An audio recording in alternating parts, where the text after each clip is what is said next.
Good. And you talk about what's happened to just people's friendships and that. And I want to get your perspective on why people aren't valuing social ties. They are moving away. We've had many people immigrate and move from South Africa just Mm, because of being post apartheid and the crime. And there's a lot of reasons. And my family, we here to stick it out and become part of the solution. Not that people that have left weren't part of the solution, but people have moved off and they haven't valued social ties, or they've moved another city, they've gone to Cape Town, breaking those social ties.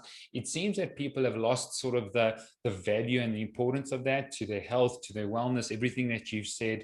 And I think that's why I'm being so struck by your book, because it's to really sort of unpack and distill how important social ties and social integration is. Where have we lost this value, Jon?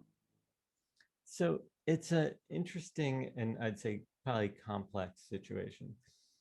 There's a lot of factors. So one is this belief that life will be better if, right? Um, so I'll use an example from North America. If uh, it's quite common to think that, okay, if I grew up in Mexico and I can get my family to the US, they'll be happier and better off Yeah. growing up in a land of opportunity. Here's what's really interesting: being disconnected from our family and losing support of our loved ones who are around, and being in a new environment where we have a lot of social pressures, but also in the US, there's, depending on where, Mm. there's also high levels of racism, which increases anxiety and stress dramatically. So end up having people in a like fight or flight or freeze response for years on end.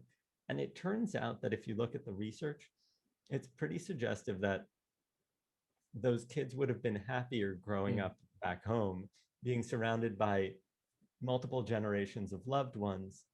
And although there might not be the theoretical potential of becoming like the CEO of Microsoft, Yeah. right, being what they call a dreamer, but in on average, their life would have been better. Sure. That's And so powerful.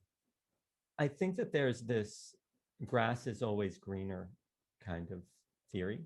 I think that there's this belief that more money and more status equals better life. And that's been sold to us for a long time. And that doesn't really pan out.